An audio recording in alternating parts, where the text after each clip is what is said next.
मोहतरम मुसल्लिन इकराम,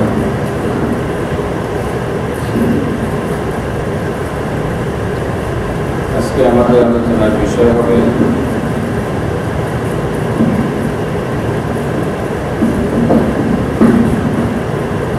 আল ইখলাস।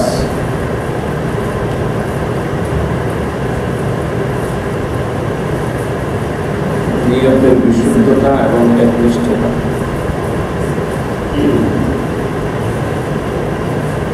الإخلاص وإبطال النية في جميع الأعمال والأقوال البارزة والخفية। প্রকাশ্য অপ্রকাশ্য যত ইবাদত আছে সকল কাজে নিয়তের বিশুদ্ধতা এবং একনিষ্ঠতা। ইবাদত কবুল হওয়ার জন্য দুটি শর্ত, বেশি না, কয়টা? দুইটা। এর কারণ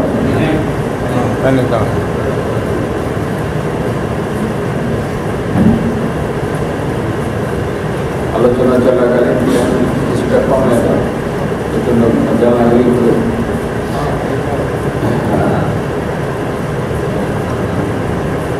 এসির জন্য কমিটি কোটেশন নিয়েছে।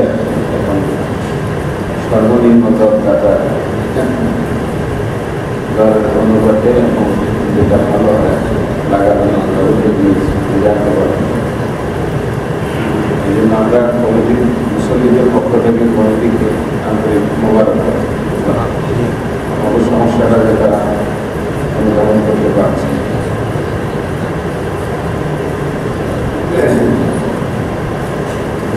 বলতেছিলাম আল ইখলাস ইবাদতের জন্য দুটি শর্ত। প্রথম নম্বর হলো ইখলাস। ইখলাস মানে নিয়তের বিশুদ্ধতা। যে ইবাদতটি শুধুমাত্র আল্লাহর উদ্দেশ্যে হবে সেটি তিনি গ্রহণ করবেন। কেমন দুধের যেমন নদী, যেটাকে আমরা ক্রিম বলি, সেই ক্রিম আল্লাহ রাব্বুল আলামিনের যেহেতু ইবাদতের কোনো দরকার নাই, বান্দার ইবাদতের কোনো দরকার নাই। আমি একটা উদাহরণের মাধ্যমে বিষয়টি আরো স্পষ্ট করতে চাই। আমরা যখন কোথাও যাই, কোনো বিয়ে বাড়িতে অথবা আত্মীয় স্বজন বাড়িতে, আমাদের জন্য যখন খাওয়া দাওয়ার ব্যবস্থা করা হয় অনেক আইটেম, যার জন্য আয়োজন করা হয় সে যদি খুব বেশি ক্ষুধার্ত থাকে, বেশি ক্ষুধার্ত, তাহলে সামনে যা হয়, নুন বেশি, কোনোটায় ঝাল বেশি, কোনোটায় তৈল বেশি, কোনোটা অত রুচিকর না, কিন্তু তারপরও খেয়েই যায়। কেন? আর যদি কোথাও আমরা ভরা পেটে যাই, খাওয়ার কোনো চাহিদা নেই, জোর জবরদস্তি করে মালিক বা মেজবান বলছে যে কিছু না নিলে তার মান সম্মান বাঁচে, সেখানে আমরা ওইভাবে তো আর খাই না। এর মধ্যে যেটা মনে করেন এক বাড়িতে গেলাম, নাস্তায় অনেক কিছু দিল, নুডলস দিল, সেমাই দিল, চা দিল, কফি দিল, বিস্কিট দিল, আরো ইত্যাদি বিভিন্ন প্রকার ফল ফলাদি। তো যেহেতু তার ক্ষুধা নেই, খেয়ে আসছে, এটা কোনো চাহিদা নেই, তখন নুডলস, সেমাই, অন্যান্য ফল ফলাদি এগুলো বাদ, ওই কমলার থেকে এক কোষ অথবা আঙুরটা যদি ভালো মানের হয় তাহলে একটা। কেমন? কেন এটা এত পদের খাবার? কারণ যেহেতু চাহিদা নেই, চাহিদা না থাকার কারণে এই খাবারগুলির মধ্যে যেটি সর্বোত্তম সেটুকু তিনি নিলেন, আর বাকিটি তিনি নিলেন। এটা হলো আমাদের অবস্থা। এখন ধরেন আল্লাহ পাকের কি বান্দার ইবাদতের কোনো প্রয়োজনীয়তা আছে? তার উলুহিয়ত ঠিক রাখার জন্য, তার খোদায়িত্ব বজায় রাখার জন্য আমাদের কোনো ইবাদতের কি প্রয়োজন আছে? নাই।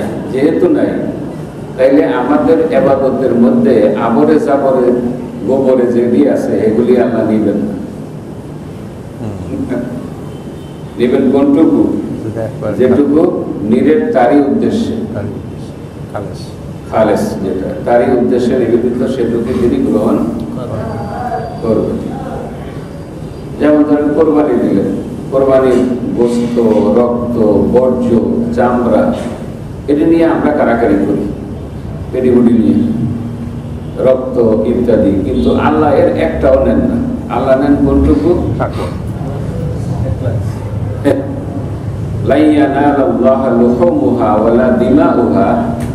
ওই কোরবানির পশুর গোস্ত এবং রক্ত আল্লাহর কাছে পৌঁছে না, সেটা তোমরা নিয়ে ওইসই করো। আল্লাহ ভীতি যেটুকু ছিল সেটুকুই তার কাছে পৌঁছবে, তিনি সেটুকুই নেবেন। আর এগুলি আমাকে দিয়ে গেছে, তোরাই খা, কেমন তোমরাই খাও। কোরআনের এটি হলো সূরা হজের 37 নম্বর আয়াত। আরেকটি আয়াত সূরা আল বাইয়িনা, আল্লাহ বলেন ওয়ামা উমিরু ইল্লা লিয়াবুদুল্লাহা মুখলিসিনা লাহুদ-দীন হুনাফাআ ওয়া ইউকিমুস সালাতা ওয়া ইউতুজ যাকাতা ওয়া যালিকা দীনুল কাইয়্যিমা। সাদাকাল্লাহ। আর তাদেরকে শুধু এই আদেশ দেয়া হয়েছে যে তারা একনিষ্ঠ হয়ে আন্তরিকভাবে আল্লাহর দিন পালনের মাধ্যমে একমাত্র তারই ইবাদত করবে, আর তারা সালাত কায়েম করবে এবং যাকাত প্রদান করবে। এটাই হচ্ছে সরল সুদৃঢ় জীবনের বিধান। আমাদেরকে শুধু একটি নির্দেশ দেওয়া হয়েছে, সেটা হলো আমাদের দিনটা যেন নির্ভেজাল হয়, ভেজাল মুক্ত হয়। এমন একটা জন্তু কি আপনি, এমন একটা বাহন কি আপনি কল্পনা করতে পারেন? একটা বাহন যেমন মোটরসাইকেল, বাস, ট্রাম, রেল, তারপরে মিনি বাস, যেমন দোতলা বাস, লঞ্চ, স্টিমার, এরোপ্লেন, জেট বিমান। আপনি চিন্তা করলেন যে সবগুলির জন্য একটা একটা অংশ লইয়া আমি একটা নতুন কিছু বানাই। এই জন্য ট্রাকের লইলেন চাকা, লঞ্চের লইলেন ইঞ্জিন, এরোপ্লেনের লইলেন পাখা, আর হেলিকপ্টার লইলেন উপরের ব্লেডটা। এগুলি দিয়ে আপনি একটা কিংবদন্তি আকার একটা কিছু বানাইলেন। বলেন এটা কি জলে চলবে না স্থলে না আকাশে? কোথাও। এখন আমার জীবনে আমি কিছু নিলাম হিন্দু আনি থেকে, কিছু নিলাম খ্রিস্টানদের থেকে, কিছু নিলাম ইহুদিদের থেকে, আর কিছু মুসলমানের তো আমার মধ্যে আছে। বলেন এটা কোথায় যাবে, জান্নাতে না জাহান্নামে? এবারে আসেন আমরা আত্মসমালোচনা করি। আমাদের জীবনটা তো এরকম মিশ্রিত, অবিমিশ্রিত না, মিশ্রিত। মিশ্রিত। একটা সন্তান জন্মগ্রহণ করার পরে তখন তার আকিকা করবে। কাইলে আকিকার দাওয়াতে গেলাম যে সে বিয়ে শাদীরও হাল মানাইল, নারী পুরুষ একাত্র হইয়া কিসের পর্দা, কিসের কি, এরপরে গিফট কর্নার, বুঝেন তো? ওই অনুষ্ঠানটাই হলো একটা গিফট কর্নার। এই জন্য আগে থেকে টেবিল চেয়ার রেডি করা আছে, খাতা খাতা রেডি করা আছে। এখন এই যে আকিকাটা হইল, এই আকিকাটা কিসের? রাসূলের আকিকা হলো 7 দিনের দিন। বাচ্চার নাম রাখতে হবে, মাথা কামাইতে হবে, চুল কামাইতে হবে, কামাইয়া এই চুল পরিমাণ, চুলকে রোদে শুকাইয়া এই চুল যত ভরি হবে তত ভরি রূপ্য যদি দরিদ্র হয়, আর ধনী হইলে তত ভরি স্বর্ণ। ভরি হয় না সাধারণত, এটা দান করে দেওয়া। আর ছেলে হলে 2টি বকরি আর মেয়ে হলে 1টি বকরি জবাই করে আত্মীয় স্বজন পাড়া প্রতিবেশীকে নিয়ে খাওয়া দাওয়ার আয়োজন করা। তার মধ্যে 1/3 গরিবকে মিলানো, আর 1/3 আত্মীয় স্বজন, আর 1/3 নিজ পরিবার। এবং এটুকুই আনুষ্ঠানিকতা, আর কোনো আনুষ্ঠানিকতা নাই। এমন এখন প্রথম কথা হলো যে মুসলমান সমাজে জন্মগ্রহণ করছে, এই জন্য সবাই আজান একামত দেয়, মোল্লারা গিয়ে আজান একামত দেয়, কিন্তু নামের ক্ষেত্রে যায় আর ইসলামী নামের খুঁজে পাওয়া যায় না। এরপরে যে আকিকাটা করানো হয় সেখানে সুন্নত মোতাবেক আকিকাটা করা হয়। এই গেল জন্মের মধ্যে ভেজাল। ভেজাল হলো কিসের মধ্যে? জন্মের মধ্যে। জন্ম থেকেই, হ্যাঁ, জন্মের মধ্যে না, জন্ম থেকে ঠিক করা হলো। ভেজালটা হলো কোত্থেকে? জন্ম থেকে। এরপরে মরিয়া গেলে পরে কেমন, যেমন আমি মরিয়া গেলে আপনারা একটা ব্যানার বানাইবেন, ব্যানার বানাইয়া ডাইন পাশে আমার ভাইয়ের ছবি দিবেন, বাম পাশে আমারটা দিবেন, আর নিচে দিয়ে লিখবেন মসজিদ কমিটি ও মুসল্লিগণ শোকাহত। এটা টানায় দিবেন আমার কপালে উঠবে, কেমন? অথবা কালো পতাকা উড়াইবেন, অথবা কালো বেশ দান করবেন, কি বল? আর নাহলে কালা ফাইলওয়ালা, সাদা শাড়ি, ফাইল হবে কি কালো। আমার বউরে করাইবেন, এগুলি আপনারাও বলবেন, বেশ গান করবেন। তাহলে মৃত্যুতেও বেজাল, জন্ম বেজাল, মৃত্যুতেও বেজাল। আর মার জীবনের অবস্থা তো বুঝতেই পারতেছেন। বিটিভি বুঝেন নাই? বাংলাদেশ টেলিভিশন শুরু হয় কি দিয়া? কোরআন তেলাওয়াত দিয়া। শেষ হয় কি দিয়া? আর মাঝে যত অনুষ্ঠান হয় এগুলি কোরআনের লগে কোনো সম্পর্ক আছে?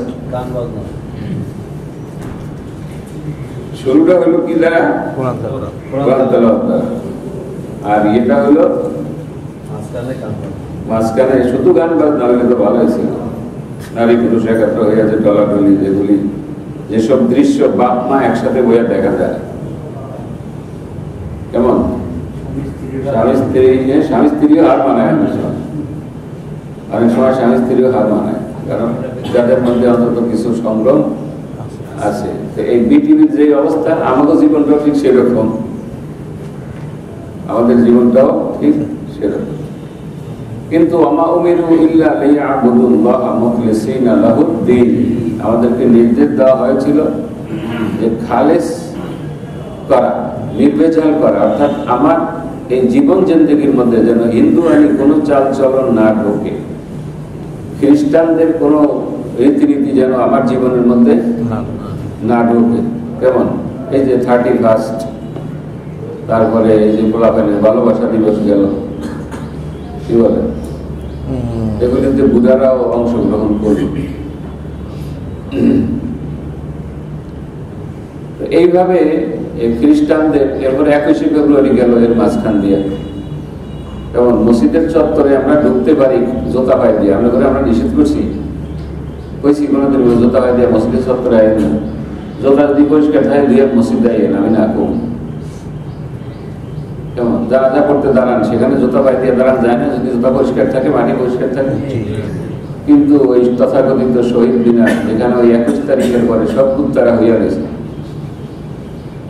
বিশ্বাস না হয় এমন যায় দেয় কুত্তারা হইয়া গেছে, তবে ঠ্যাং উঠে কুত্তারা ওই শহীদ মিনারে শুভেচ্ছা জানায়। সেইটারে 20 তারিখে ধুয়ে মুছিয়া, সেটা পবিত্র জায়গা, এই জন্য জুতা পায়ে দিয়ে যেতে পারবেন না। জুতা পায়ে দিয়ে কে গেছিল এইটা ছবি দিয়ে আকারে ভাইরাল করিয়া এ যেন মহাভারত অসুখ হয়ে গেছে। জীবনের প্রতিটি বাঁকে বাঁকে হয় হিন্দু আনি ঢুকছে, নাইলে খ্রিস্টানদের নিয়ম নীতি, নাইলে ইহুদিদের নিয়ম নীতি, নাইলে বৌদ্ধদের নিয়ম নীতি, কেমন, এগুলি সব ঢুকে গেছে। এটা শুধু যে সাধারণ জনসাধারণ তা না, আমাদের মতো তথাকথিত হুজুরদের জীবনেও এটা লক্ষ্য করা যায়। তো যে কথা বলতেছিলাম যে আল্লাহ বলছেন ওমা উমিরু ইল্লা লিয়াবুদুল্লাহা মুখলিসিনা লাহুদ-দ্বীন, যে তাদেরকে আর কোনো নির্দেশ দেওয়া হয় না। নির্দেশ মানে একটি, সেটা হলো কি যে দিনটা যেন আল্লাহর জন্য হয়।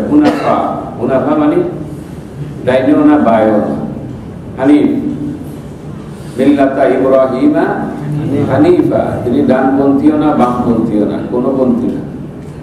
এটা ওই অর্থে, বর্তমান অর্থে, কিন্তু কোরআনের অর্থে তো তিনি ডানপন্থী।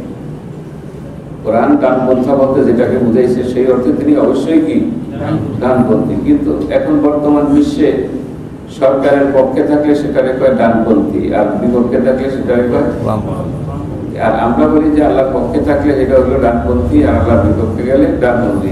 এখান থেকে একটা সিমিলারিটি আছে, একটা মিল আছে। ওয়ায়ুকিমুস সালাহ ওয়া ইউতুজ যাকাহ, ইবাদতে বাদানি এর শিরোনাম হলো নামাজ, আর ইবাদতে মালির শিরোনাম হলো যাকাত। এই দুইটাই শুধু ইবাদত না, ইবাদত আরো আছে, কিন্তু শুধু হেডলাইনটা শারীরিক ইবাদতের হেডলাইনে আছে কি নামাজ, আর আর্থিক ইবাদতের হেডলাইনে আছে যাকাত। তো নামাজ যে পড়বে যাকাত সে দেবে, যাকাত যে দেবে সে নামাজও। আমাদের সমাজে এখন এই ক্ষেত্রেও দেখা যায় একটা ভেজাল আছে, যে কিছু লোক আছে নামাজ পড়ে তো যাকাত দেয় না। যেমন আমরা এখানে আমরা কি বলতে পারবো যে এই গত আমাদের আর্থিক ইয়ারে আমরা হিসাব করে পাই টু পাই যাকাত দিয়েছি? বরং যাকাত কেমনে না হয় এই মশলা আমাদের দিকে, কিন্তু যাকাত আমরা ওই হিসাব করে দেই, হিসাব করে দিতে হবে, কারণ রূপার দাম যেহেতু অনেক কম, এই 1000-এর মধ্যে উঠানামা করে, সুতরাং কারোর কাছে 52,500 টাকা অথবা এই পরিমাণ সম্পদ যদি 1 বছর রানিং করে, 1 বছর, তাইলে তাকে কি দিতে হয়? যাকাত দিতে হয়। রমজানের ঈদের দিন যদি সে 52,500 টাকার মালিক হয়, এই 1000 টাকা ধরে, তাইলে তাকে ফিতরা দিতে হয়। আর এই পরিমাণ মালিক থাকলে কোরবানির 3 দিনে 10, 11 ও 12 তারিখ যেমন তাইলে দিতে হয়। এই কয়েকদিনে মালিক থাকা মানে আমার কাছে টাকা টুকা ছিল না, তো ছেলেরা আমার জন্য টাকা পাঠিয়ে দিয়েছে, সেখানে 60,000 টাকা হয়ে গেছে। আব্বা আপনি ঈদ করিয়েন, 3 ছেলে 3 কোটি 60,000 টাকা পাঠিয়ে দিয়েছে। এখন আমাকে কি দিতে হবে? কোরবানি দিতে হবে, যদি এটা 10, 11, 12 তারিখের মধ্যে আমার হস্তগত হয়। বুঝে নিয়েছে। অথবা আপনার কাছে টাকা ছিল না, একখানে টাকা পাইতেন, এইবারে দিয়ে বেশি করে দেয় না, এই জন্য 10 তারিখে আপনার উপরে টাকা নাই, কই দেবেন? 11 তারিখ গেল, ঠিক 12 তারিখে সকালে সে টাকাটা পাঠিয়ে দিচ্ছে, তাতে আপনার 52,500 টাকা হয়ে গেছে বাকি উসুলে, তাতে আপনার উপরে কি হয়ে যাবে? কোরবানি ওয়াজিব হয়ে যাবে। আর যাকাতের জন্য এরকম একদিন না, যাকাতের জন্য হলো হাওলানে হাওল, অর্থাৎ 1 বছর ঘুরতে হবে। সেই বছরটা এটা 1 বছর হইলেই হবে, এটা January to January, June to June, Ramzan to Ramzan, এমনও হতে পারে। অর্থাৎ আপনার যাকাত দেওয়ার যে ইচ্ছা নিজে ঠিক করে নিয়েছেন সেইভাবে।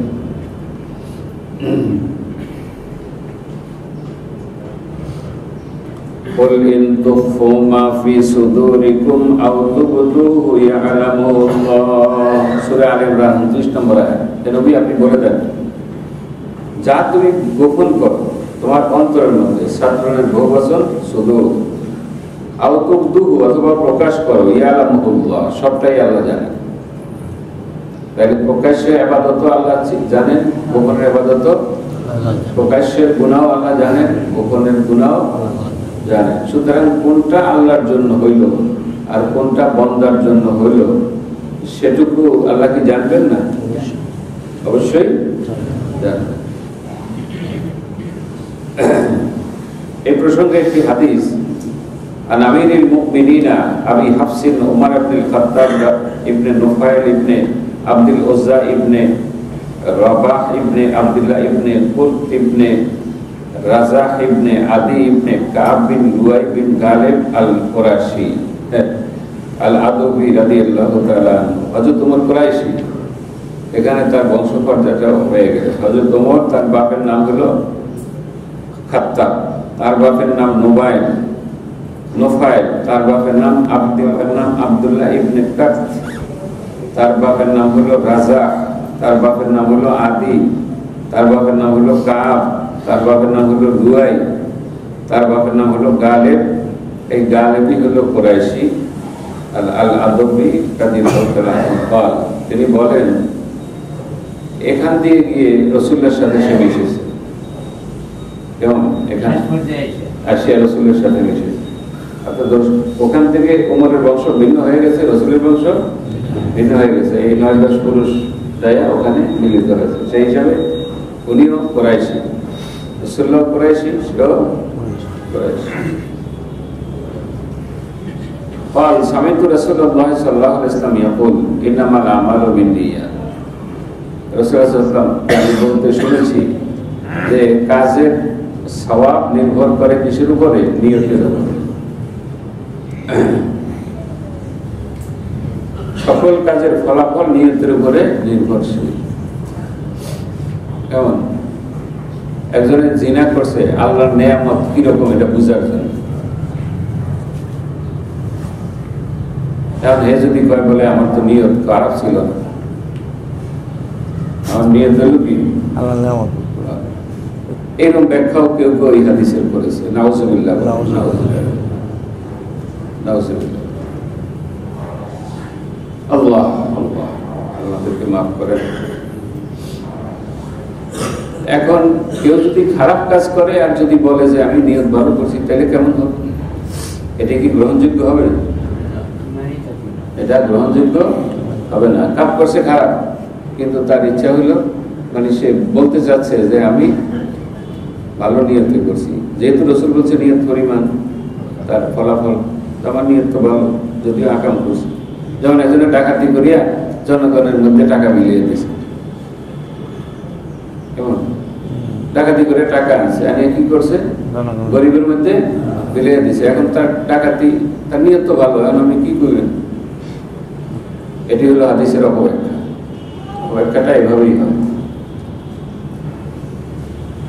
এখানে বিষয়টা পরিষ্কার হবে, এই হাদিসের একটা শানে ওরুদ আছে।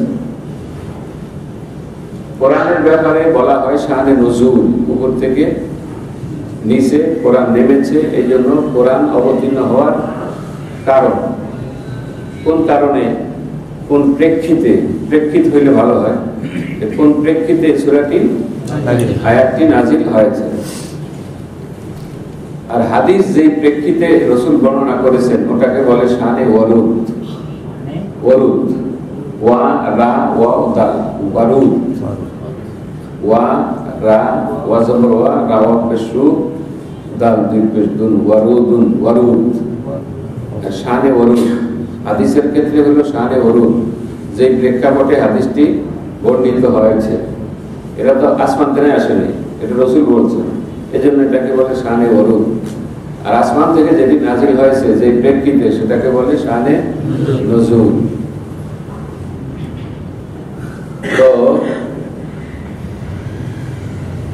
উম্মে কায়েস নামে মক্কায় এক মহিলা ছিল।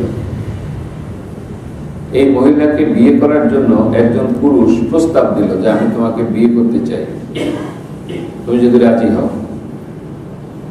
তো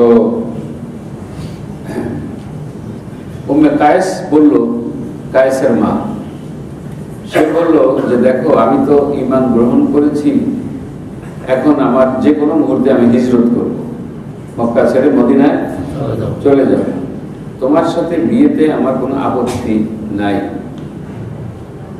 কিন্তু এখন যে অবস্থা, দুটা শত্রু দেশ, মক্কার সাথে মদিনার কোনো আদান প্রদান, আসা যাওয়া নেই।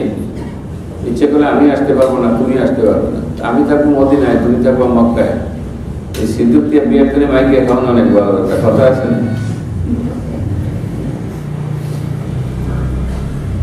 এই বিয়ের কোনো দরকার নেই, তার চাইতে তুমি যদি মদিনায় হিজরত করার সিদ্ধান্ত নাও, তাহলে আমি সেটা বিবেচনায় আনতে পারি, তোমাকে বিয়ে করবো কি করবো না। তো এই লোক ওই মহিলাকে বিয়ে করার জন্য মক্কা ছেড়ে মদিনায় গেল। রাসূলুল্লাহ সাল্লাল্লাহু আলাইহি ওয়াসাল্লামের সাহাবীরা এটা টের পায় রাসূলুল্লাহকে বলল, হুজুর, কারণ তখন হিজরত ছিল সবচেয়ে বড় জিহাদ। হিজরত মানে কি? আপনার বাড়ি ঘর, ব্যবসা বাণিজ্য, স্ত্রী পরিবার পরিজন সবকিছু ছেড়ে দিয়ে শুধু আপনার পরনের কাপড়টা নিয়ে আপনি বেরিয়ে যাবেন। কোনো ক্ষেত্রে পরনের কাপড়ও নিতে পারবেন,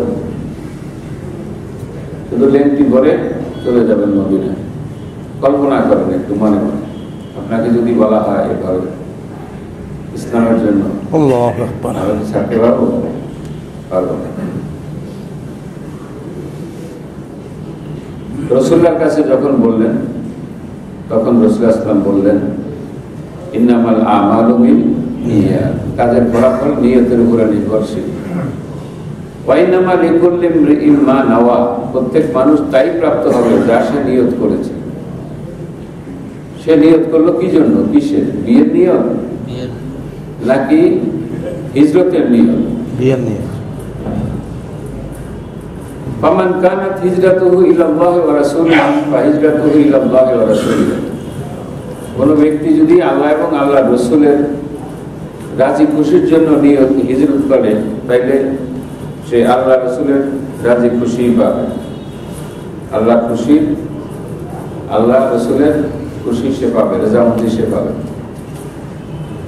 এখন মান কানাত হিজরাতুহু লিদুনিয়া ইউসিবুহা, কেউ যদি দুনিয়া পাওয়ার উদ্দেশ্যে হিজরত করে তাহলে সেটাই সে পাবে।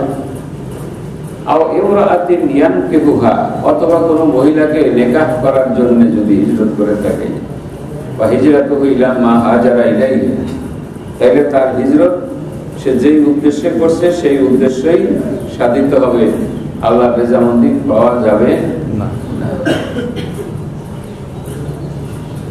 তো এরকম এখন তো ভোট চলতেছে, বোঝে না? ভোটের সময় সবের মালিক খালি আল্লাহ, লোকের মালিক তুই আল্লাহ, ধানের শেষে তুই আল্লাহ। কেমন? তুইও না আমরাও না, তুই। লোকের মালিক তুই আল্লাহ, ধানের শেষে তুই আল্লাহ। কেমন? দাড়ি পাল্লায় তুই আল্লাহ, হ্যাঁ, উৎপাকিতে তুই আল্লাহ, পাঞ্জাবিতে তুই আল্লাহ, আনারসে তুই আল্লাহ, ব্যাখ্যানেই আল্লাহ ভোটের সময়। আর এই প্রার্থীরা যখন ভোট করতে বাহির হয় মাথায় তখন টুপি থাকে, পাঞ্জাবি থাকে, একাদুরস্ত। এরপরে নামাজে রক্ত হইলে একবার উজু খুব টাইট, হ্যাঁ, আমাদের কলম তো একটা ঝামেলা, এই জন্য বাইরে উজু। এই যে নামাজ পড়লো আপনাদেরকে, যেহেতু ভোটাররা অধিকাংশ হইল কি মুসল্লি, অধিকাংশ মুসল্লি, এই জন্য নামাজের সময় যদি সে মসজিদে না ঢোকে, এখন যদি প্রকৃতই সে নামাজি হয় এবং নামাজের প্রস্তুতি নিয়ে বাইরেছে, যেমন আমরা শহরে বাইরে নামাজের প্রস্তুতি নিয়ে বাইরে, এরকম যদি সে পাঁচওয়াক্ত নামাজি, আজকেও সে বাইরেছে নামাজের প্রস্তুতি নিয়ে, তাইলে তার নামাজ তো নামাজি হবে। আর শুধু ভোটারদেরকে খুশি করার জন্য, অথবা এক জামাই বেনামাজি যেই বাড়িতে বিয়ে করিয়ে আইছে শুক্রবার দিন, সেই বাড়ির দরজা হইল মসজিদ, নামাজ তো করে না, ভোট আর হয়েছে। আচ্ছা, আমার মুরব্বীরা সব কিন্তু নামাজি, আপনি জুমাবারটি যদি মসজিদে না যান তাহলে খবর আছে। তাড়াতাড়ি পাঞ্জাবি টুপি একটা লইয়া, টুপি তো নাই, ওই যে রুমাল যে নাক ডাউন নিয়ে আসে,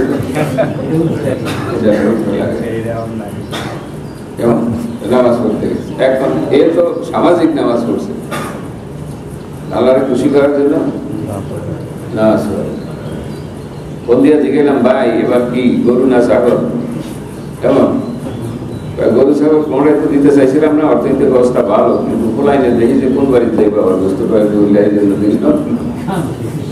ওভার থেকে এই ধরনের উত্তর আসে। কেমন? আর ভাই গরু কাজে গরু কিনছি, ছাগলও কিনছি, দুইটা। তাই কাজে তো অনেক ভেজাল, কাম কাজ বেশি, এই জন্য গরু আজকে দিছি। আর ছাগল কাজ দিতে চাইছিলাম, কিন্তু জামাই বলে পরশু দিনে জামাই কবে আইব? আমরা আবার টের পাই, কারণ আমরা তো কাতুয়ালা, কাতুয়ালা বলতেন তো, শরীওয়ালা। আমরা হইলাম শরীওয়ালা, গরুর রপ্তানি, কিন্তু মাইসে মাইসে কয়েছে আমরা বলে মাইসের রপ্তানি। প্রমাণ দেখাইতে পারে নাই। হিজরাতুহু ইলা মা হাজারা ইলাইহি, হাদিসটা ক্লিয়ার হলো তো? তাহলে এখানে রাসূল সাল্লাল্লাহু আলাইহি ওয়াসাল্লাম স্পষ্ট করে বলে দিলেন যে মাত্র নিয়ত, ভালো কাজ করলেই হবে না, ভালো কাজের পিছনে নিয়তটা কার্যকর হতে হবে। এখন এই জন্য ইমামদের মধ্যে এই হাদিস নিয়ে দ্বন্দ্ব হয়েছে। সেটা হলো যে বিনা নিয়তে যদি কেউ উযু করে তাহলে এই উযু দিয়ে নামাজ পড়া যাবে কি যাবে না?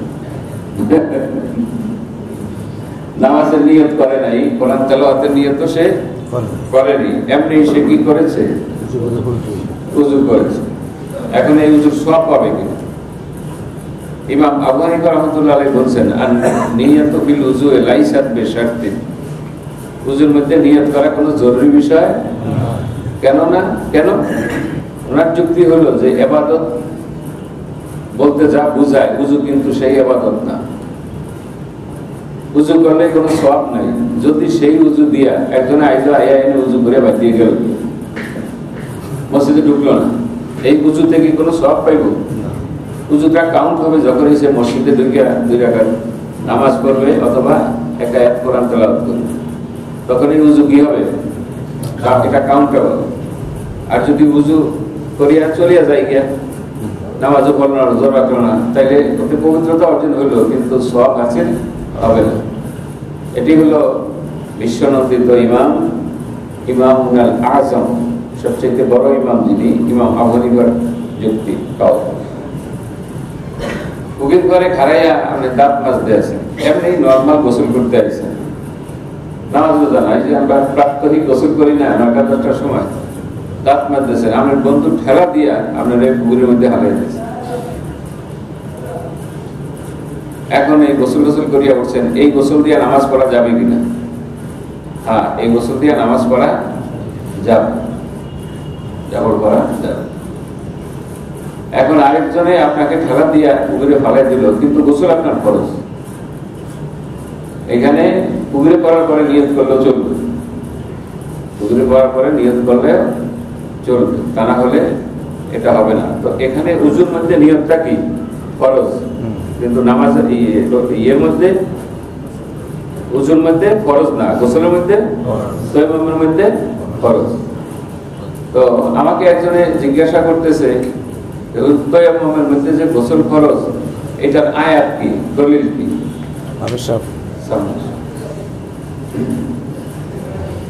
এটা দলিল কি, এটার আয়াত কি? বলে তায়াম্মুম শব্দের মধ্যেই এটার দলিল নিহিত। পাইলাম তাজিদু মাআন, যদি পানি না পাও, ফাতায়াম্মামু, তাইলে তোমরা ইচ্ছে পোষণ করো। তায়াম্মাম শব্দের অর্থ হলো কাসদ, আরবিতে বলা হয় আল কাসদ, মানে ইচ্ছা পোষণ করা, পবিত্র মাটির। এটারও শাহাদাত হলো যে এক সাহাবী রাসূলুল্লাহ সাল্লাল্লাহু আলাইহি ওয়াসাল্লামের সাথে সফরে গেছে। সফরে যাওয়ার পরে রাতের বেলা তার স্বপ্ন দোষ হয়েছে।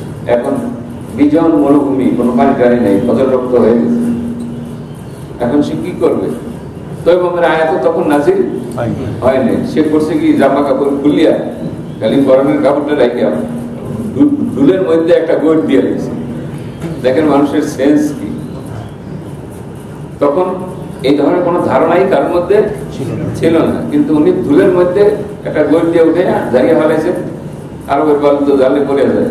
এরপরে নামাজ পড়ছে, নামাজ টামাজ করিয়া হুজুরের বললো, ইয়া রাসূলুল্লাহ, আমার তো এরকম গোসল ফরজ হয়ে গিয়েছিল, কিন্তু পানি তখন আমার কাছে ছিল না উযু গোসল করার মতো, আর পানি পাইতে পাইতে হয়তো ফজরের জামাত চলে যেত, আমি তখন এটা করলাম। রাসূলুল্লাহ সাল্লাল্লাহু আলাইহি ওয়াসাল্লাম বললেন যে না, তুমি যা করেছো সেটা হয়েছে, কিন্তু তোমার এরকম করলেই যথেষ্ট হতো। 2 হাত বালুতে মেরে মুখমণ্ডল থেকে জায়গাটা মুছে করে নিতাম, আবার একবার মেরে এই বাম হাত দিয়ে ডাইন হাত দিয়ে এইভাবে আনিয়া এইভাবে, আর এইটারে এইভাবে আনিয়া এইভাবে করে নিলে চলত। কোরআন বলছে ফাতায়াম্মামু সাঈদান তাইয়্যিবা, তোমরা পবিত্র মাটির ইচ্ছা পোষণ করো, কিন্তু কিভাবে করবে সেটা নিতে হবে রাসূলের সুন্নাহ থেকে। কারণ আল্লাহ তো আর এরকম হাত দিয়ে আমাদের উযু করে দেখায় দেয়নি, তায়াম্মুম করে দেখায় দেয়। আল্লাহ বলছে শুধু তায়াম্মুম করো। এখন তায়াম্মুম বলতে কি সমস্ত শরীরে ধুলাবালি মাখতে হবে, যেমন ওই সাহাবী মাপছে, কেমন এ মাটি বলতে ওইটাই বুঝছে, কিন্তু রাসূলুল্লাহ তাকে বুঝিয়ে দিলেন যে না, বিষয়টা এরকম। এজন্য আমরা একটা কমন কথা বলি, আল্লাহর হুকুম নবীর তরিকা। এটা তাবলীগীরা বলে, বিশ্বাসীরা বলে, আমরাও বলি। এই ব্যাপারে আমরা সবাই একদম যে নবীর কেমন, আল্লাহর হুকুম নবীর তরিকা। এখানে বিষয়টা ক্লিয়ার হলো না? আল্লাহর হুকুম হলো কি? তায়াম্মুম করা, আর তরিকাটা পাবো কার থেকে? আমরা বলছিলাম প্রথমে, আপনাদের মনে আছে কিনা, যে ইবাদত কবুল হওয়ার জন্য দুটি শর্ত। একটি শর্ত হলো কি ইখলাস, নিয়ত। 2 নম্বরে হলো রসুলের তরিকা। রসুল যেই তরিকায় যে ইবাদতটা করেছেন, এর অমাইয়াবতাকে গায়রাল ইসলামে দীনান ফালাই ইউকবালা মিনহু, এটা আপনার জন্য কি হবে না, গ্রহণযোগ্য হবে না। ভোর রাত্রে উঠছেন, তাহাজ্জুদ করছেন, এখনো মেলা সময়, ফজরের ওক্ত হয়ে গেছে, আজান দিছে, এখন তো আর তাহাজ্জুদ ওক্ত নাই, মেলা সময়, এখনো প্রায় 1 ঘন্টা সময়। কেমন আজকে 5:17-তে, তাই না? হ্যাঁ, তাহাজ্জুদের ওক্ত শেষ হয়ে গেছে, তখন ফজরের শুরু হয়ে গেছে। এখন আমাদের জামাতগুলিতে হয়তো 6টায় 6টা বাজে এরকম। এখন এই দীর্ঘ সময়ের মধ্যে নামাজ হলো মাত্র 2 রাকাত। আপনি চিন্তা করলেন যে অনেক সময় আছে, তো সেখানে আমি নামাজগুলো পড়ি না, অন্য কোনো নামাজ পড়া যাবে। কেন করা যাবে না? রাসূলুল্লাহ পড়েননি। এই যে নামাজের মতো সর্বোত্তম ইবাদতও আপনি নিজের ইচ্ছায় করতে পারবেন না। রাসূলুল্লাহ এই সময় সুন্নত ছাড়া আর কিছু করেন। ফজরের নামাজ সালাম ফিরাবার পরে এখনো 20 মিনিট সময় আছে সূর্যোদয়। মসজিদে তাসবিহ তাহলিল করতেছেন, যাচ্ছেন না, মসজিদে জিকির আজকার করতেছেন। চিন্তা করলেন এই 20 মিনিট শুধু বসে না থেকে করি, নামাজ পড়ি, নামাজ পড়ি, হবে নামাজ না? কেন? রাসূলুল্লাহ পড়েননি। ঈদের দিন সকালে, অন্য দিন আওয়াবিন করি, চাষ করি, ঈদের দিন সকালে আপনার জোহরের আগ পর্যন্ত আর কোন নফল নামাজ নেই, আওয়াবিনও নেই, চাষ তো নেই, ইশরাকও নেই, কেমন কোন নামাজ নেই। আওয়াবিন বলতে ভোরের নামাজকে আওয়াবিন বলে, মাগরিবের পরের নামাজটাকেও যেমন আওয়াবিন বলে, আর ওই যে সকালের যে সালাতুদ দুহা যেটা, সেটাকেও কি বলে? আওয়াবিন বলে। কেন আওয়াবিন? মানে আওয়াব শব্দের অর্থ হলো তাওয়াব, মানে অধিক তওবাকারী যারা। এই যে মাগরিবের পরে 4 অথবা 6 রাকাত নামাজ যদি কেউ পড়েন, অথবা সূর্য উদয় বসিয়া থেকে মসজিদে সালাম ফিরানোর পরে দুনিয়াবি কোনো কথাবার্তা না বলে জিকির আজকার করলেন, 23 মিনিট পরে, সূর্য উদয়ের 23 বা 20 মিনিট পরে, বেশি তাড়া থাকলে 15 মিনিট পরে আপনি যদি 2 রাকাত নামাজ পড়েন, সর্বোচ্চ 20 রাকাত পর্যন্ত, তাইলে আপনি তাওয়াবদের অন্তর্ভুক্ত বলে বিবেচিত হবেন।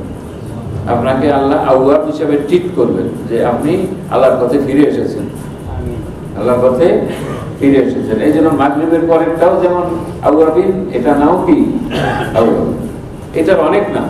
এটা আওয়াবিন, সালাতুদ দুহা, সাশ, ইশরাক, এই মূলত নামাজ একটাই। আমাকে একজনের 4 নাম 5 নাম থাকে না, সালাতুদ দুহা, সালাতুল আওয়াবিন, সালাতুল ইশরাক। আর চাষ্ট হলো ভারতীয় উপমহাদেশে এটাকে চাষ্ট বলে। চাষ্ট কোনো আরবি শব্দ না, এটা হলো ফার্সি শব্দ। তো কোরআন হাদিসে কোনো ফার্সি টার্ম আছে? নাই। তাই আমরা 2টা জিনিস বলেছি, যে কোনো ইবাদতের জন্য 2টা জিনিস শর্ত। একটা হলো নিয়ত, যদি এখানে খুলুসিয়ত না থাকে, ইখলাস যদি না থাকে, নিয়তের পরিচ্ছন্নতা যদি না থাকে, তাহলে সেই ইবাদতটি যত মহৎই হোক, আল্লাহ সেটি নেবেন না, সেটি কবুল করবেন। আর 2 নম্বরে হলো ইবাদতের পদ্ধতি হবে রাসূলুল্লাহর পদ্ধতি। রাসূলুল্লাহ যেই পদ্ধতিতে, যেটা আমাদেরকে দেখিয়ে দিয়েছেন, কারণ আল্লাহ স্পষ্ট বলে দিয়েছেন, ওমা ইয়াবতাগি গায়রাল ইসলামি দীনান ফালা ইউকবালা মিনহু, যে ব্যক্তি ইসলাম ছাড়া অন্য পন্থা অবলম্বন করবে, সেটি কখনোই গ্রহণ হবে না। লান, ছাত্ররা দেখো এখানে লান শব্দ দেওয়া আসছে, ফালা ইউকবালা মিনহু, ফালা ইউকবালা মিনহু।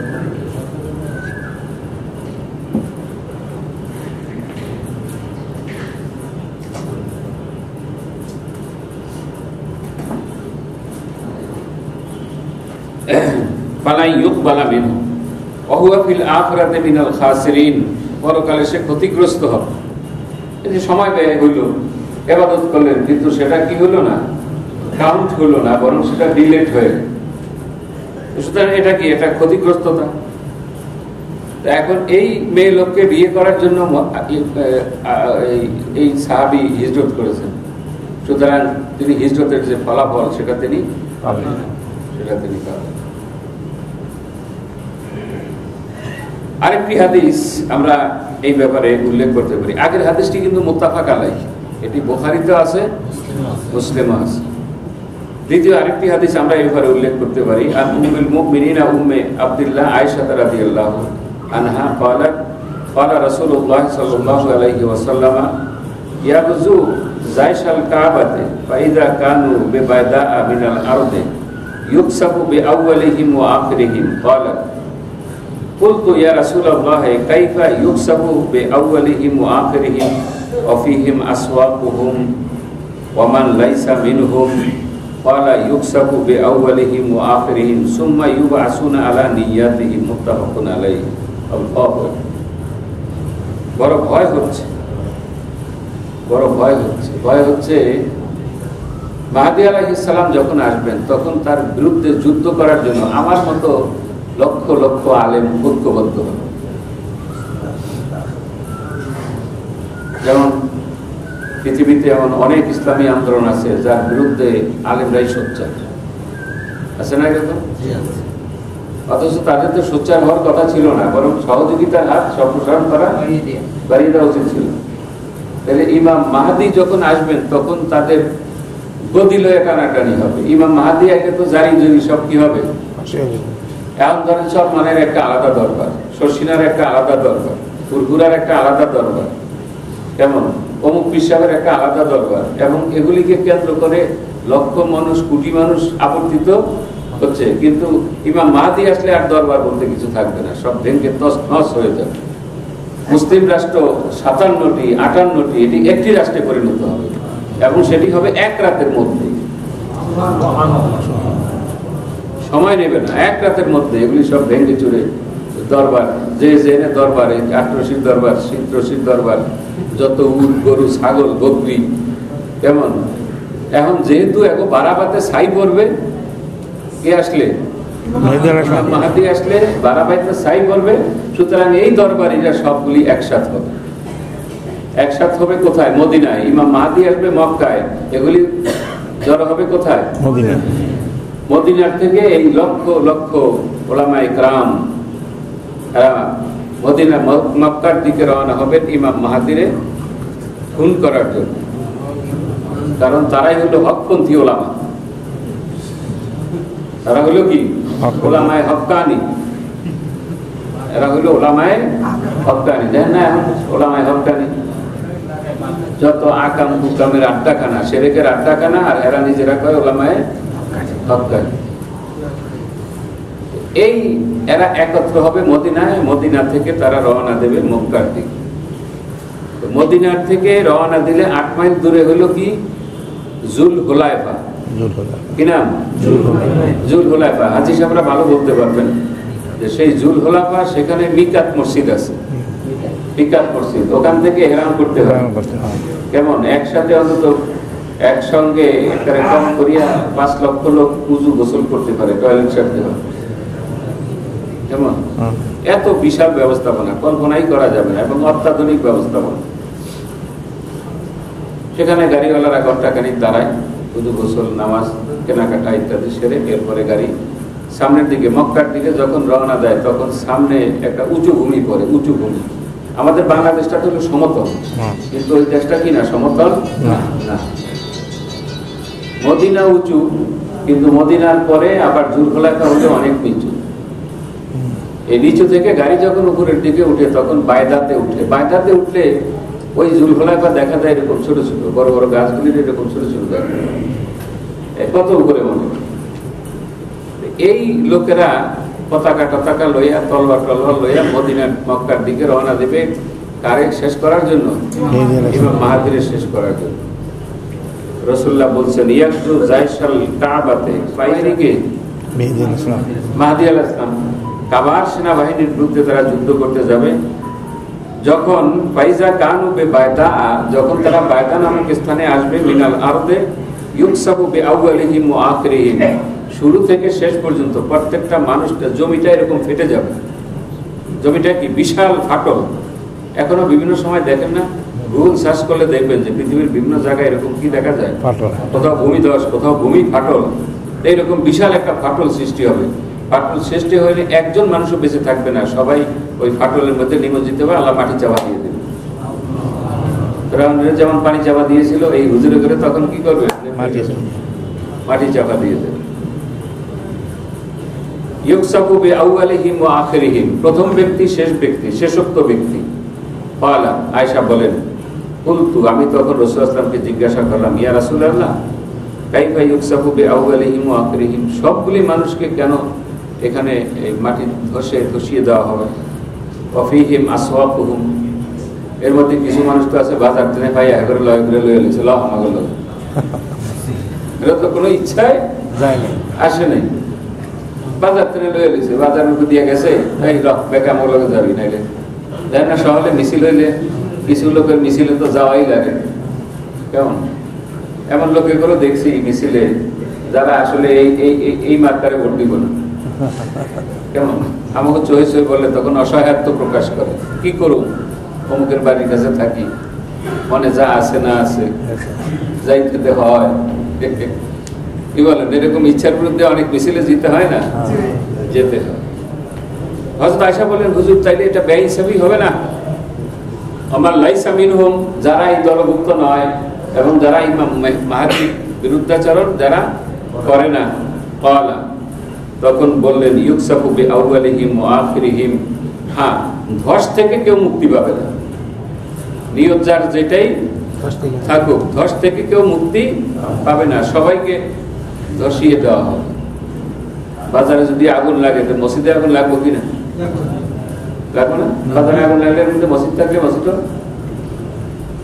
ইউকসাফু বিআউয়ালিহিম ওয়া আখিরিহিম সুম্মা ইউবাসুনা আলা নিয়াতিহিম, তবে কিয়ামতের দিন যখন তাদেরকে উঠানো হবে তখন যার যার নিয়তের বরকতে উঠানো হবে। মানে যাদের নিয়ত তার সাথে যাওয়ার উদ্দেশ্য ছিল না তাদেরকে আল্লাহ জান্নাত দেবেন, আর যারা ওই নিয়তে বের হয়েছিল তাদেরকে দিবেন জাহান্নাম। আল্লাহু আকবার। তারা পুনরুত্থিত হবে আলা নিয়াতিহিম, তাদের নিয়তের উপরে পুনরুত্থিত হবে। এখানেও আপনি দেখলেন যে জোর করিয়া কাউকে দিয়ে কোনো অন্যায় কাজ করাইলে সেখানে নিয়তটাই সেখানে কি হবে? কার্যকর হবে। তো আজকে আলোচনা আমরা এখানে শেষ করি, কারণ কিছু প্রশ্ন আছে। জি ফ্যান দেন, একটু 2 মিনিট অপেক্ষা করেন। এটা একটা দোয়ার আবেদন, প্রার্থীরা দোয়া চেয়েছেন আপনাদের কাছে, আমরা এটা নিয়তের উপর ছেড়ে দিই, কি কর জনসাধারণের খেদমত করার নিয়ত যাদের, আল্লাহ যেন তাদেরকে জয়যুক্ত করেন, সবাই বলেন আমিন। আর যারা এটা বিনিয়োগ করছেন, এটা কি বিনিয়োগ করে সুদে আসলে উৎসাহিবেন, আল্লাহ যেন তা করে।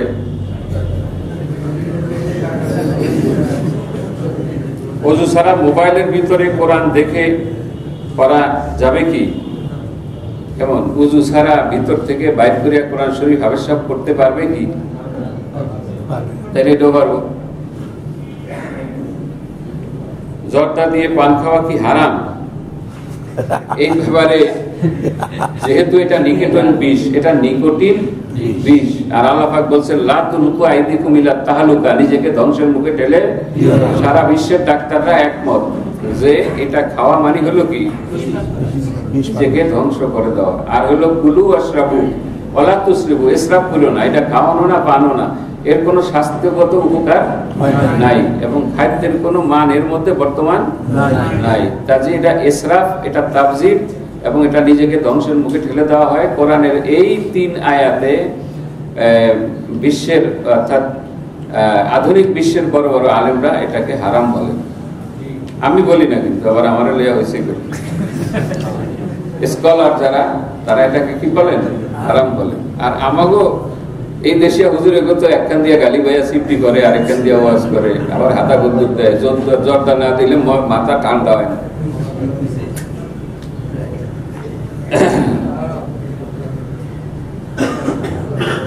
মোবাইলের ভিতরে কোরআন থাকলে সেটা নিয়ে বাথরুমে যায় কিনা? আপনার সিনার মধ্যে কোরআন শরীফ আছে, আমি সব বাথরুম করবে কিনা?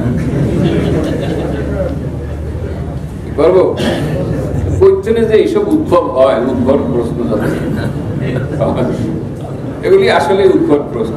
আমি বুঝছি যিনি করছেন তার দোষ না, এগুলি নিয়ে কথাবার্তা হয় সেই হিসাবে তিনি করছেন। মোষ শাসলে কি গুনাহ হবে? দয়া করবে, মোষ শাসা মাকরুহ।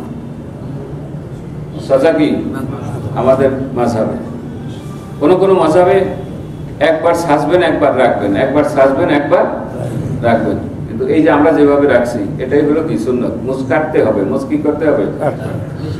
আর বগল তলের অবাঞ্ছিত লোম উগলে ফেলতে হবে, এটা উগলানো সুন্নত। বগল তলের অবাঞ্ছিত লোম উগলানো সুন্নত, মোষ কাটা সুন্নত, দাড়ি রেখে দেওয়া সুন্নত, আর হাবির নিচের অবাঞ্ছিত লোম শেষে ফেলানো সুন্নত। এই হলো এই মাসালা।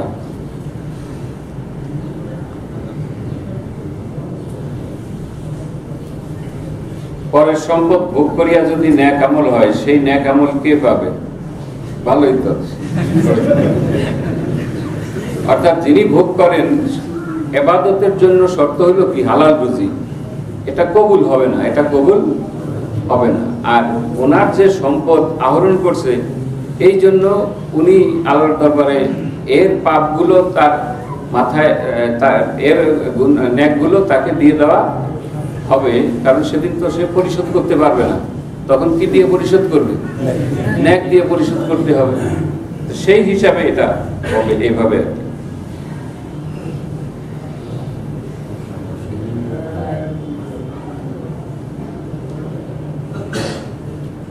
ও আচ্ছা, এখন একজনের হিন্দুর সম্পদ আহরণ করলো, এখন এর নেক হিন্দুর সেখানে যাবে কিনা?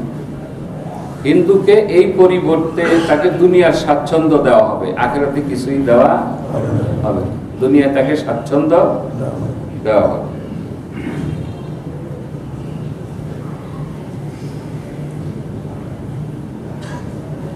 মৃতদেহ সামনে রেখে জায়নামাজের পূর্ব মুহূর্তে ওয়াজ করা, বক্তৃতা দেওয়ার শরীয়তের বিধান কি জানার ইচ্ছা পোষণ করছি। এটি জরুরি অত্যাবশ্যক কোনো বিষয় না, তবে নিষিদ্ধ কোথায় পাওয়া যায় না, নিষিদ্ধ পাওয়া যায় না।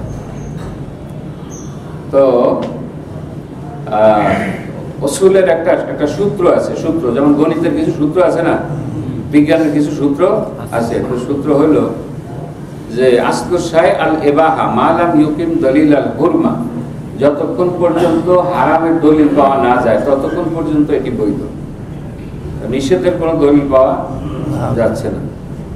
ইস্তেখারা সালাত কি? ইস্তেখারা সালাত হলো আপনি যদি কোনো একটা ব্যাপারে সিদ্ধান্তহীনতায় ভোগেন, যেমন আপনার একটা মেয়ে বিয়ে দিবেন, ছেলে বিয়ে করাইবেন, অথবা একটা ব্যবসা দিবেন, এখন এই ব্যাপারে আপনি সিদ্ধান্তহীনতায় ভুগতেছেন, তখন আপনি ইস্তেখারার জন্য আল্লাহর কাছে খায়ের তলব করবেন। সেখান থেকে বাবে ইস্তেফালের মাসদার হলো ইস্তেখারা, যে কল্যাণ, আল্লাহ আমার কোনটার মধ্যে কল্যাণ, মাইয়া এই বাড়িতে দিলে কল্যাণ হবে না এই বাড়িতে দিলে কল্যাণ হবে। এই ব্যবসা দুইটা করাতে চাই, এখন এটা করলে কল্যাণ হবে না এটা করলে কল্যাণ হবে। এই অস্থিরতার মধ্যে আপনি 2 রাকাত নামাজ পড়ে নির্দিষ্ট নিয়মে দোয়া কালাম করে শুয়ে গেলে এক সময় কোনো না কোনো প্রক্রিয়ায় আপনার সিদ্ধান্তহীনতা দূর হয়ে সিদ্ধান্তে উপনীত হতে পারবেন। এটাকেই বলা হয় ইস্তেখারা। এবং এই জন্য যে নামাজ পড়া হয় সেই জন্য একসাথে দুটোই হয়ে গেছে। ইস্তেখারার সালাত কি? ইস্তেখারার সালাত কেন আদায় করা হয়? ইস্তেখারার সালাত আদায় করার পদ্ধতি এই নামাজের মতোই, কিন্তু দোয়া আছে এখানে। কি আছে? দোয়া আছে। এটা বাবুল ইস্তেখারা, মিশকাত শরীফ থেকে আপনি দেখে নেবেন বিস্তারিত। এখন তো আমরা বিস্তারিত বলতে পারবো না, সময় নেই।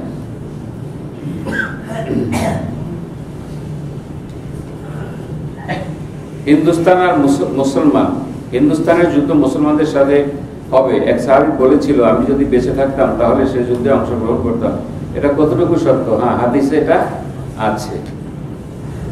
বাচ্চারা যে বিছানায় প্রসাব করে, সেই তোষক রোদে শুকিয়ে দিলেই হবে নাকি সে তোষক ধৌত করতে হবে? সেটা ধৌত করতে হবে, রোদে শুকাইলে হবে না। সেটা শুইতে পারবেন, কারণ ওই আর্দ্রতা তো আর আপনার গায়ে উঠলো না। এই আর্দ্রতা থেকে বাঁচার জন্য এটা আপনি শুকাইয়া তার উপরে অন্য বিছানা, ক্লথ ইত্যাদি ব্যবহার করতে পারবেন। কিন্তু এটার উপরে সরাসরি নামাজ পড়া যাবে না। এটার উপরে অন্য কাপড় বিছিয়ে তার উপরে যদি মোটা যায় নামাজ বিছান আর এটা নিচে থাকলো, তাইলে নামাজ পড়তে কোনো অসুবিধা নাই। কিন্তু সরাসরি এটার উপরে জানাজা পড়া যাবে, এটা ধৌত করতে হবে। তোষক ধৌত করা তো সাংঘাতিক। আমার কাছে বোধহয় আর প্রশ্ন নাই আজকের মতো। যে একটু কথা বলতে চাই, সেটা হলো আখিরাতের পুঁজি। আখিরাতের পুঁজি। আপনারা মসজিদে দান করেন, আলহামদুলিল্লাহ, যার যার সাধ্য মতোই দান করেন, কিন্তু এটা মসজিদের প্রয়োজন অনুপাতে দান করবেন না। এখানেও নিয়তের ব্যাপার আছে। এখানেও কিসের ব্যাপার আছে? নিয়ত ছাড়া তো হবে না। এই জন্য মসজিদের প্রয়োজন কি, বা এই মসজিদে দান করবো না, এক মসজিদে করুন, ওই মসজিদে করুন, মসজিদের অনেক টাকা পয়সা আছে, এ সমস্ত বিষয় না। বরং এখানে চিন্তা আসবে যে আমার পুঁজিটা আমি কতটা বাড়াতে পারি। এই যে যেটা আপনি এখন দিচ্ছেন, এটা কোথায় যাচ্ছে? আখিরাতের পুঁজি। তো পাঁচ জমায় আসলে 10 টাকা করে দিলে 5.50 টাকা হয়। এই 50 টাকা দিয়ে কি আপনার একবেলা চা খাওয়া হয়? আমাকে বলেন তো, হয় না। তো সেখানে আমরা 2 টাকা নোট এত পাই কেন? ঘটনা কি? আমরা জবাব দেন, এত 2 টাকার নোট এক সম্রাট আমি যদি 4 টাকা দিছি, আর নেই পাশে এক লোকের কাছে অর্ধেক। আমার কাছে আর ছিল না, খুচরা কোনো টাকাই ছিল না, আর বেশি টাকা দিতে আমি প্রস্তুত ছিলাম। 4 টাকা দিছি, আর নেই। আরেক মহিলারে 5 টাকা দিছি, বলে আমার দিকে এমন চাওয়া চাইছে, আমি তো ডরে আয়োজন দরকার। যেখানে ফকির মিসকিনকে 5 টাকা দিলে নেয় না, সেখানে মসজিদে আমরা 2 টাকা নোট কেন পাই? এটার জবাব আজকে আপনারা দিবেন। কম করিয়া 10 টাকার কমে দিলে এটা মানানসই হয়। এটা খুব বড় বিষয় না, কেমন? এতে করে আপনার আখিরাতের পুঁজিটা কি হলো? উপরে যে যা দেবেন, যে কমে যেন আমরা না দেই। এতে আপনি চিন্তা করবেন, আপনি হিসাব করবেন যে আখিরাতের পুঁজি আমার কত, ব্যাংক ব্যালেন্সটা কত হচ্ছে। দুনিয়ার ব্যাংক তো আপনার একটা চেক কি আমরা দিয়ে দিব আপনার কাফানের মধ্যে? দেব না, কোনো চেক আমরা দেব না যে ওখান থেকে পাস করে এলে। এই জন্য এই চেকটাই যা, এই জন্য 10 টাকা 20 টাকা যে যা পারেন একটু বেশি করে ইনশাআল্লাহ আমাদের সবাইকে সওয়াব দান।